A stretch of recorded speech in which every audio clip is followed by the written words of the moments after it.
Hola, hoy vamos a tratar el tema de la morfología urbana. Para empezar a desarrollar este tema, quisiera mostrarle algunas imágenes. Empezar específicamente compartiéndoles esta serie de fotos. Y me gustaría que ahí donde ustedes estén viendo este video puedan reflexionar conmigo y pensar un poquito qué es lo que estamos viendo. En la foto de arriba vemos una ciudad, vemos rascacielos, numerosos rascacielos, vemos que hay un río inmenso que rodea esta ciudad, vemos incluso, estoy logrando ver algunos parques lineales en los bordes, estoy viendo hacia un costadito algunos puentes, estoy viendo en la foto de abajo. Ustedes me acompañan con la observación.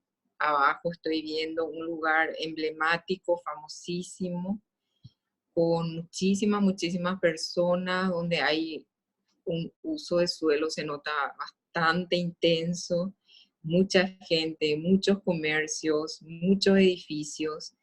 En la foto del medio veo que hay carteles, propagandas, pantallas gigantes, de una calle muy concurrida. En la última foto estoy viendo un parque gigantesco con mucho verde, rodeado de rascacielos nuevamente. Ahí puedo ver otra vez que hay un río. Entonces, creo que casi todos pueden reconocer de qué ciudad estamos hablando, ¿verdad? ¿Qué ciudad estamos viendo acá? Estamos hablando de Manhattan, Nueva York. Vamos a ver otra serie de fotos. Acá vemos otra ciudad que vamos a ver un poco qué características tiene, ¿verdad? Comparado con la anterior. Veo también un río, ¿verdad? En la foto de arriba veo claramente que hay un río. Veo una calle que bordea este río. Veo edificios de menor porte comparado con la ciudad anterior. Veo edificios de mediana y baja altura incluso. Menos densidad en este lugar, ¿verdad? Veo que hay una topografía un poco accidentada, ¿verdad? Más bajo hacia el agua, va subiendo hacia donde están los edificios. A ver, en la foto de abajo veo edificios claramente estirando abajo en altura, ¿verdad? O sea, estamos hablando de que esta ciudad tiene otras características bastante diferentes comparado con la primera, ¿verdad? Y esta ciudad está claro, todos acá conocemos, ¿verdad? Que es Asunción.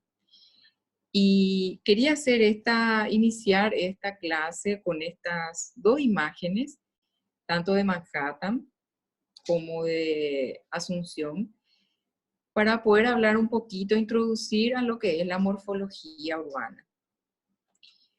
Cuando nosotros hablamos de la morfología, estamos hablando de algo bastante sencillo en el concepto en sí.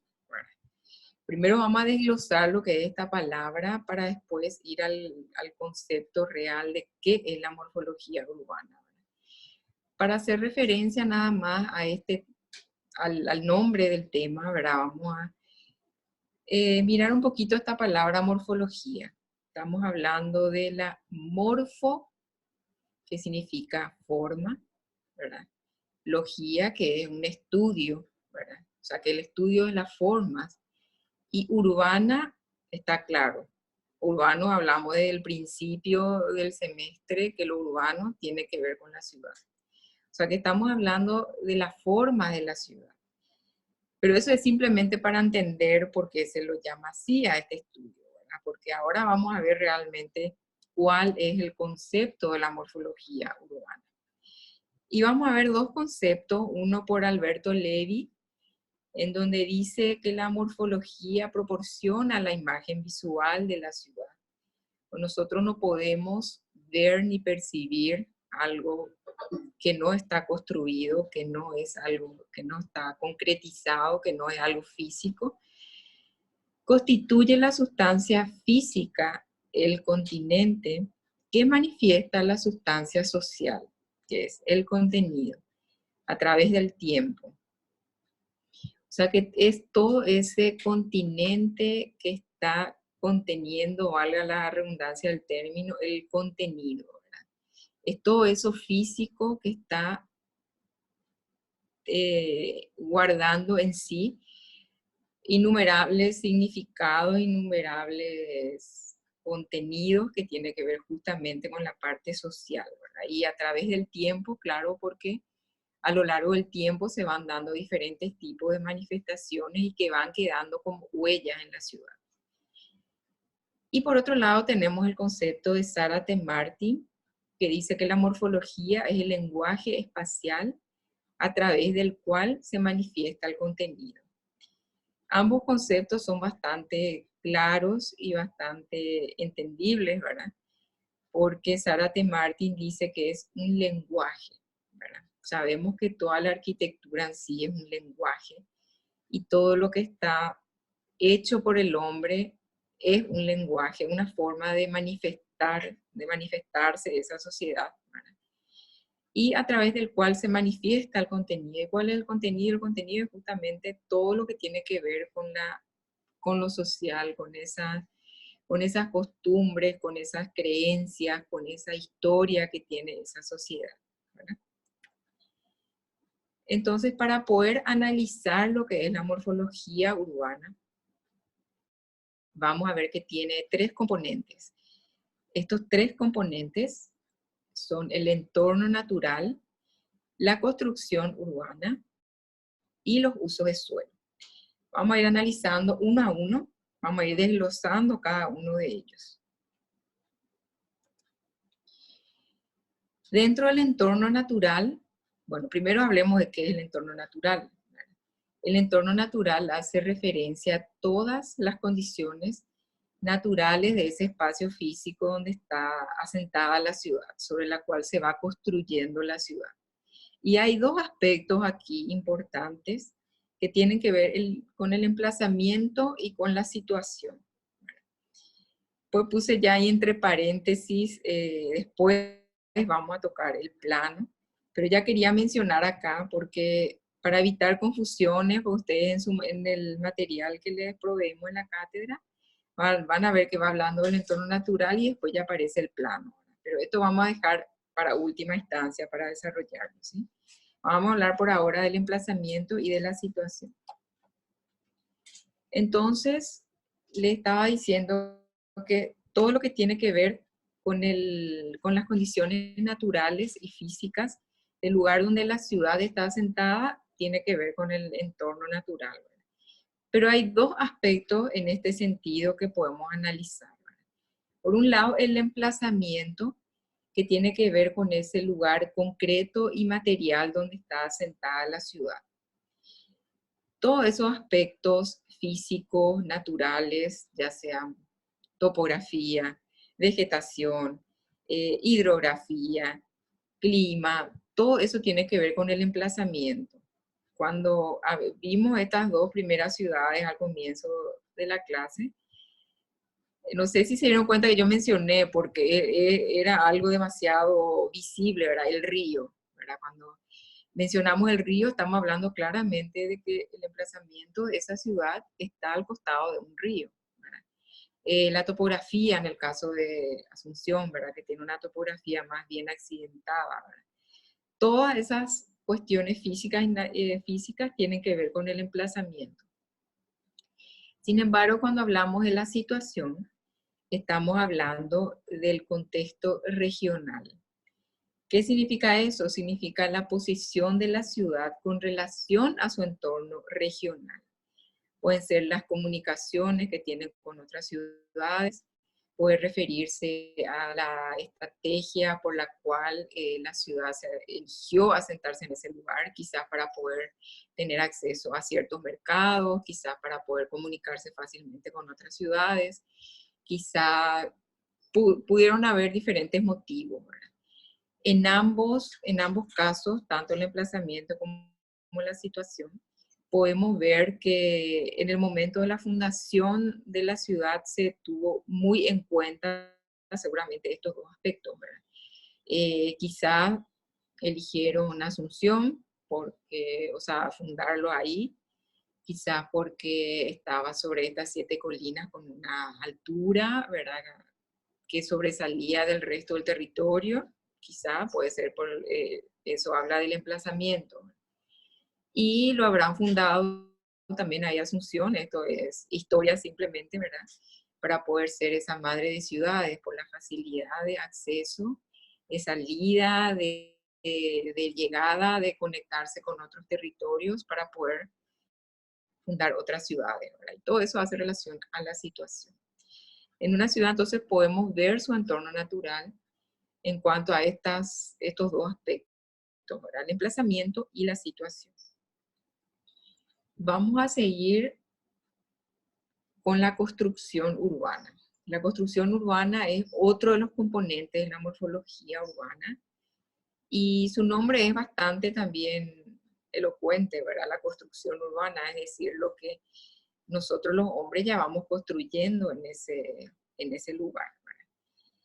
Pero específicamente esta construcción urbana es un producto de diferentes condiciones que se dan en ese momento en la sociedad, condiciones económicas, condiciones políticas, condiciones tecnológicas también, ¿verdad? Porque todo lo que se va construyendo va respondiendo a un tiempo y a un desarrollo tecnológico, ¿verdad?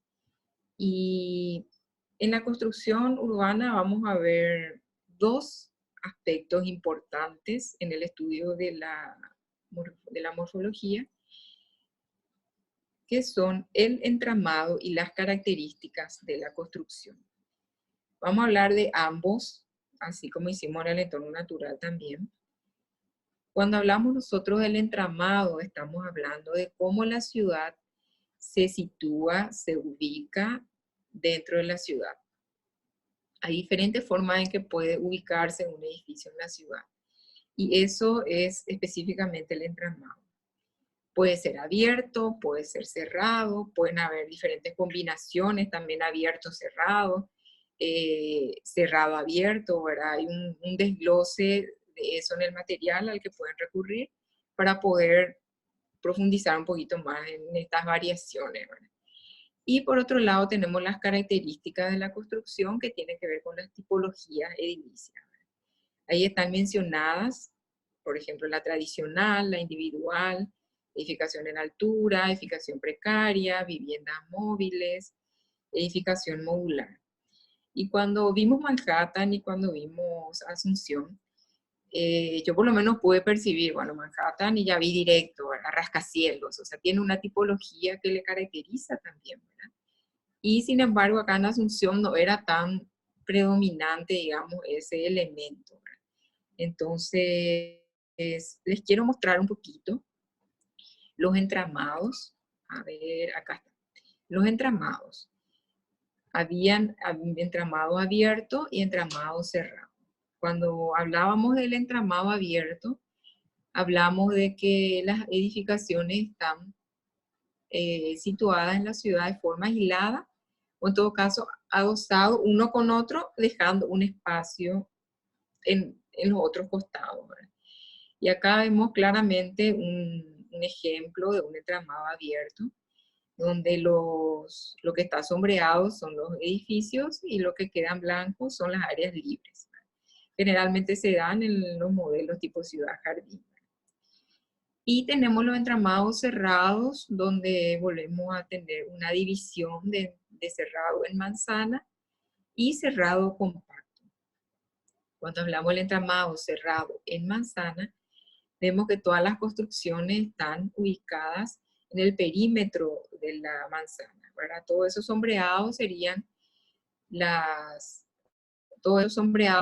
construcciones, y en el centro de la manzana quedaría el espacio libre, que sería el famoso corazón de manzana, ¿verdad? Esto se daba principalmente acá, ¿verdad? En épocas pasadas, ¿verdad? Era lo más lo que más encontramos en nuestro centro histórico y en la mayoría de los centros históricos aquí en Latinoamérica. Y por otro lado tenemos el entramado cerrado compacto, que es un entramado donde los edificios ocupan el mayor porcentaje de suelo posible, ¿verdad? Acá vemos todos los sombreados nuevamente, son las construcciones, y vemos que quedan muy pocos espacios libres, ¿verdad? Acá, por lo menos en el centro histórico, mirando siempre desde arriba, uno ve, ¿verdad?, como las manzanas que eran con entramado cerrado en manzana, ¿verdad?, tenían ese corazón de manzana libre. De repente apareció un tinglado adentro, apareció una ampliación, apareció más construcciones en ese espacio libre, y terminó convirtiéndose de repente en un entramado cerrado compacto, ¿verdad? Pero tenemos aún vestigios nosotros en el centro histórico del entramado cerrado en manzana. Estos son los dos tipos de entramados que tenemos. Como le digo, hay algunas variaciones y combinaciones que ustedes pueden ver en el material de estudio. Después vamos a pasar a lo que son las tipologías.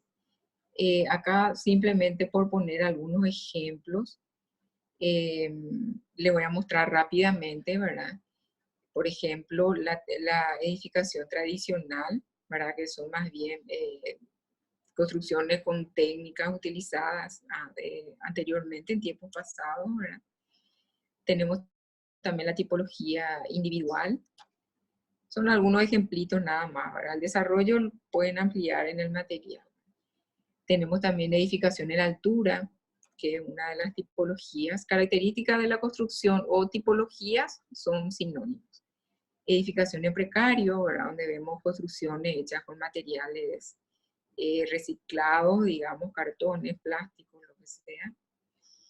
Tenemos la tipología también del mobile home, que son los barrios para caravanas, o sea, para casas rodantes, ¿verdad? En nuestro país no es todavía, esto no está muy desarrollado, pero en países como Estados Unidos y eso sí, ellos tienen muchos de estos espacios para las casas rodantes. Edificación modular, edificación prefabricada, ¿verdad?, y montada in situ. Y eso es lo que tenía que ver con la construcción urbana, ¿verdad? Y tenemos el último componente, que es el uso de suelo. Los usos de suelo hacen referencia y expresan las utilizaciones de los espacios, o sea, qué actividades se desarrollan en los espacios, ¿verdad? Hay diferentes tipos de actividades que se pueden desarrollar, ¿verdad? Habitacional, obviamente, ¿verdad? Pueden ser usos comerciales, pueden ser usos industriales, o sea, cuando hablamos del uso del suelo, estamos hablando de qué tipo de actividad se está desarrollando. Y es uno de los componentes, no es uno de los componentes, es el componente más dinámico, más cambiante de la morfología. ¿Y por qué? Porque justamente las actividades que se desarrollan en la ciudad varían mucho de acuerdo a las necesidades, de acuerdo a cambios en la economía, de acuerdo a muchísimos factores políticos también. Entonces, el uso del suelo va variando constantemente y es el que más rápido en el que más rápido podemos ver cambios y variaciones. No así en el entorno natural, ¿verdad? Eso no, difícilmente pueda variar, ¿verdad? Pero los usos de suelo sí cambian y muy rápidamente. De repente puede cambiar rápidamente o puede darse una constante también a lo largo del tiempo, ¿verdad? Pero estas variaciones se dan justamente porque van presentándose diferentes factores, ¿verdad? Y acá queremos ver dos cuestiones que hacen que estos usos de suelo sean realmente dinámicos y cambiantes. ¿Y cuáles son estos factores que van cambiando y dándole ese dinamismo?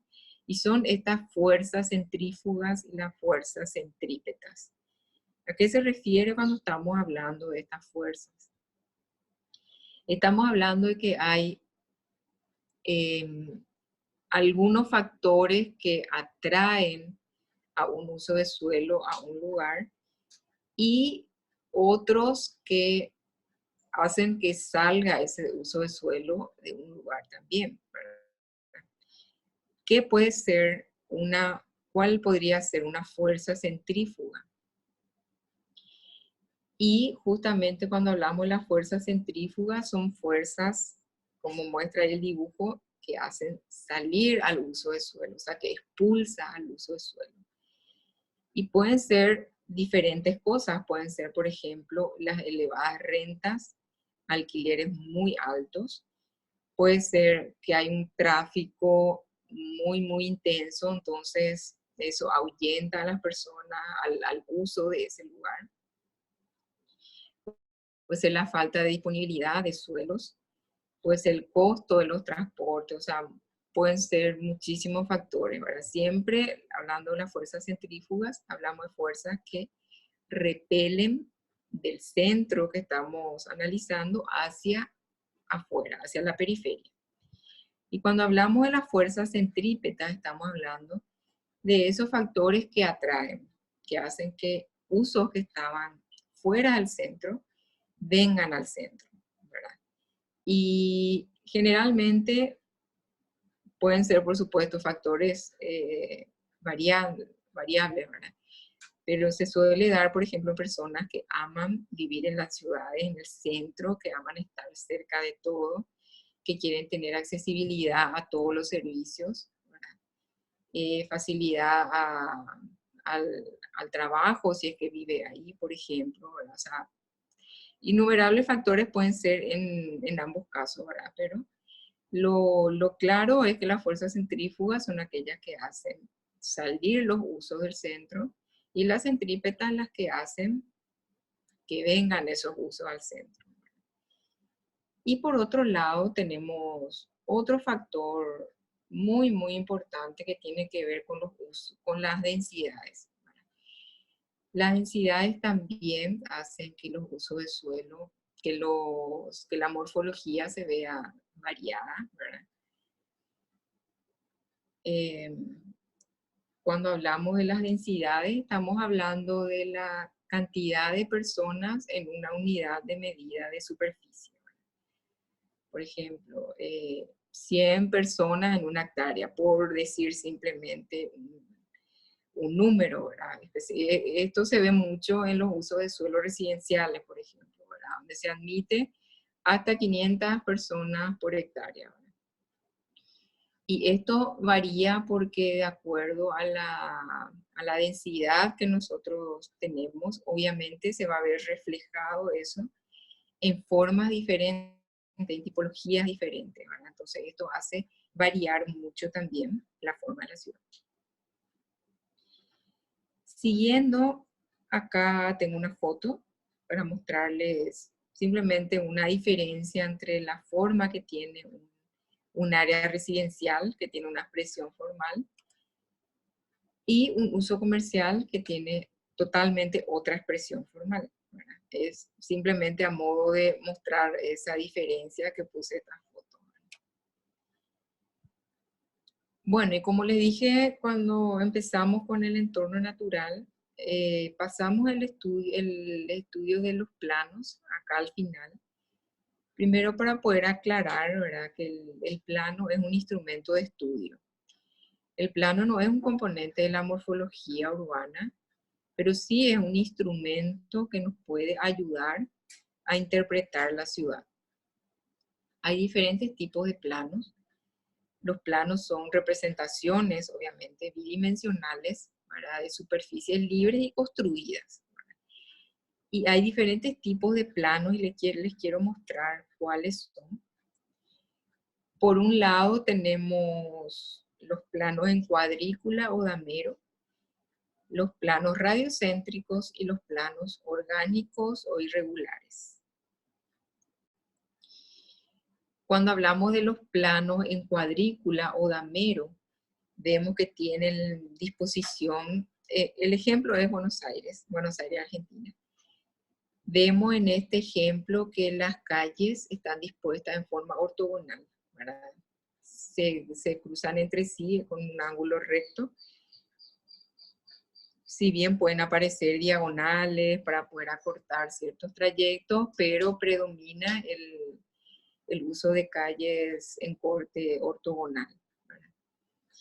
Esto se usó mucho en la fundación de las ciudades aquí en Latinoamérica, porque venía incorporado en las leyes de India, ¿verdad? Entonces, de los territorios colonizados generalmente se hacían con este tipo de plano.